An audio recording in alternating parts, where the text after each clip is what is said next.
Рада приветствовать всех любителей вязания. Если вы ищете узор, который подойдет для повседневных вещей и для особенных проектов, то стоит обратить внимание на вот такой универсальный ажурный узор, который отлично смотрится в любом цвете и подходит для самых разных моделей. Он подойдет одинаково хорошо для джемпера и кардигана, для футболки и платья. Также будет очень интересно выглядеть в палантинах и всевозможных накидках. Сам узор очень легкий, воздушный и в то же время выразительный и женственный. Вот так он выглядит при вязании снизу вверх. Он формирует легкую волну. По ходу видео я расскажу, как сделать вот такой край, если вам будет интересно. Сейчас покажу, как этот рисунок выглядит при вязании от горловины. Выглядит он вот таким образом. Если вы хотите скрыть явно выраженную волну, это можно сделать при помощи минималистичной стоечки или же при помощи ВТО. Хотя хочу сразу сказать, что ВТО полностью волну эту не уберет, только частично. Изнаночная сторона узора выглядит вот таким вот образом. Для вязания этого узора подходит практически любая гладкая пряжа, пушистая, ленточка, фантазия. Все это будет выглядеть очень интересно. Нужно немножечко будет поиграть с размером спиц, чтобы максимально раскрылся такой узор. Также здесь можно будет поиграть с цветами. Он очень красиво выглядит как в монохроме, также и в ярких цветах, в градиентах, в меланжевой пряже. То есть, как видите, он очень универсальный, многогранный, и одним и тем же узором можно будет связать абсолютно разные вещи. Одним словом, хочу сказать, что вязать такой узор – одно удовольствие, а результат всегда будет радовать глаз. Он прекрасно ложится в полотно, легко запоминается и, как вы уже поняли, открывает простор для вашей фантазии. Раппорт данного узора составляет 17 петель в ширину и 10 рядов в высоту. Вместе с вами я буду провязывать один раппорт узора, поэтому я набрала 20 петель, 17 это раппорт узора, 1 петля симметрии, она будет в конце ряда, и 2 кромочные петли. Но начать свой показ я хочу с набора петель. Итак, я набрала петли самым обычным способом. Единственное, что я их сделала немножечко слабее, чем обычно я делаю наборной край. Если вам сложно отрегулировать, чтобы петельки получались одинаковые, возьмите дополнительную спицу, которая по размеру будет в 2 раза меньше, нежели ваши основные. К примеру, если вы вяжете на троечке, то дополнительную спицу возьмите номер 1,5. Итак, петли у меня набраны. Теперь я приступаю к оформлению самого наборного края. Первую кромочную петлю я провязываю изнаночной. Я так всегда поступаю с кромочной петлей, когда провязываю первый ряд. Далее 2 петли я провязываю вместе лицевой за вторую дужку. Вторую петлю я провязываю вот таким образом. Продеваю спицу под вязанием, и эта петля провязана. Можно сказать, что это накид. Далее 2 вместе. Петля под наборным краем набирается. И вот таким образом я провязываю до конца ряда. 2 вместе под наборным краем. 2 вместе, провязываю их лицевой под наборным краем. В этом ряду плотность вязания у меня остается стандартная, которой я вяжу эту пряжу и этот узор. Я дошла до конца ряда, у меня осталось здесь 3 петли, включая кромочную.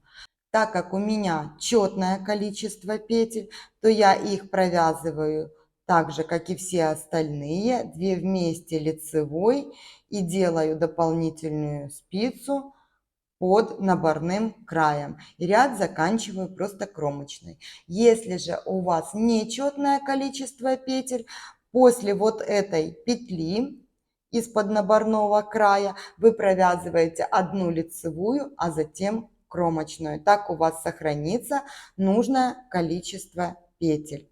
Все, ряд провязан. Вот так он выглядит. Это будет у меня лицевая сторона.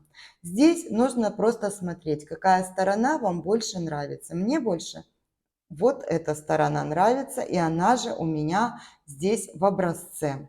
Вот так выглядит изнаночная сторона. Они очень похожи, и каждая по-своему интересна. Иногда я использую лицевую сторону, иногда изнаночную для формирования вот такого наборного края. Поэтому, когда вы провяжете, вы посмотрите, какая вам больше нравится. Следующий ряд у меня это будет так, как изнаночная сторона. Все петли я буду провязывать просто изнаночными. Кромочную я переснимаю и провязываю обычные изнаночные петли до конца ряда. Вот таким вот образом. Наборной край у меня выполнен. Теперь я перехожу к вязанию основного ажурного узора. Первые 4 ряда этого узора провязываются обычной лицевой гладью, то есть 2 ряда лицевыми петлями и 2 ряда изнаночными при поворотном вязании. Если же вы вяжете по кругу, то провязываете 4 ряда лицевыми петлями. Это сделаю я за кадром, вернусь к вам, когда буду формировать саму вот эту волну, этот ажур. Я провязала 4 ряда лицевой гладью. Вот так у меня выглядит на данном этапе мой узор. Далее в 5 ряду я начинаю формирование ажурной волны или же веера. Кромочную я переснимаю и начинаю вязание. Лицевая, накид, лицевая, накид, лицевая, накид. Далее идет 2 вместе лицевой с наклоном вправо. Я меняю расположение петель на классическое, чтобы первая дужка смотрела на меня. Вы смотрите по своему вязанию, нужно ли вам менять расположение петель.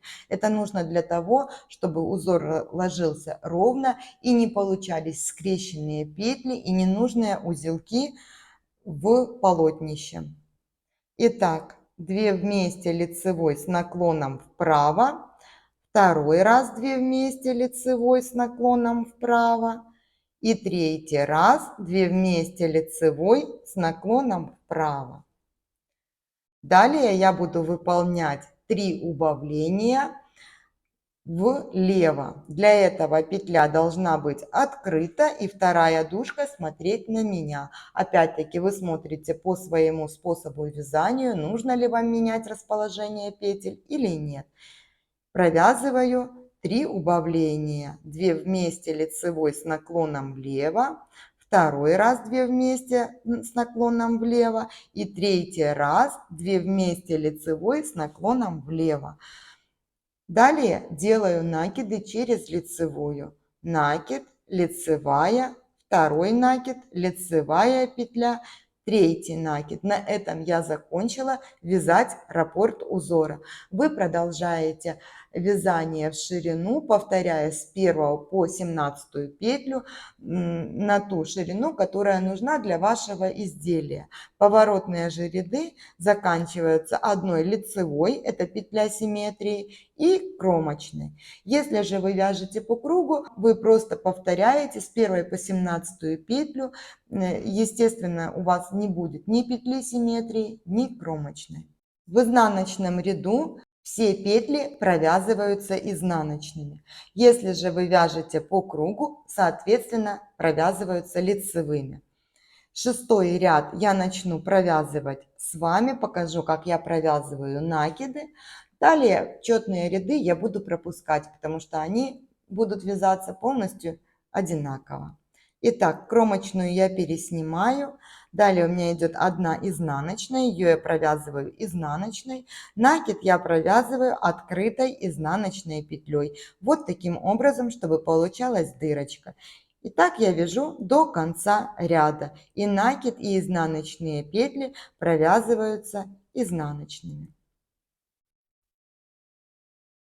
5, 7 и 9 ряды провязываются полностью одинаковые. Единственное, на что нужно обратить внимание, чтобы вы не сбились и все петли находились под теми петлями, которые предусмотрены по узору. Поэтому я провяжу эти ряды также вместе с вами. 7 ряд. Кромочную переснимаю. 1 лицевая, накид, лицевая, накид, лицевая, накид. Я провязала 3 накида. Далее у меня здесь была в предыдущем ряду дырочка, накид.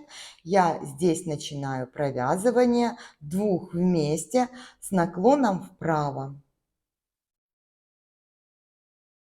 Следующее убавление тоже начинается с накида. Я делаю 2 убавление лицевых петель вправо, а 3 уже по середине лицевой глади. Когда вы провяжете больше, здесь будет четко видно разделение петель, которые идут вправо, а которые влево. И тоже будет такая минимальная проверка себя. Далее я выполняю убавление влево 1 раз, 2 раз 2 вместе лицевой с наклоном влево, и 3 раз я также заканчиваю над накидом. Все, убавления провязаны. Далее у меня идет 3 накида через лицевую. Накид, лицевая, 2 накид, лицевая. И накидом я заканчиваю раппорт узора. Ряд же заканчиваю лицевой петлей симметрии и кромочной. 9 ряд. Кромочная, 1 лицевая, накид, лицевая, накид, лицевая, накид, 2 вместе лицевой с наклоном вправо, 2 вместе лицевой с наклоном вправо и 3 раз 2 вместе лицевой с наклоном вправо. Далее 2 вместе лицевой с наклоном влево, 2 раз 2 вместе лицевой с наклоном влево и 3 раз 2 вместе лицевой с наклоном влево. Накид, лицевая, 2 накид, лицевая петля и 3 накид. Он заканчивает вязание раппорта данного узора. Ряд же я заканчиваю лицевой петлей симметрии и кромочной. И вот так выглядит этот узор в одном раппорте. Итак, образец мы с вами связали, осталось воплотить его в реальную вещь. Мне будет очень интересно узнать, какую вещь с таким узором связали бы вы или начинаете вязать. Всем легких петелек и хорошего дня. До встречи на канале.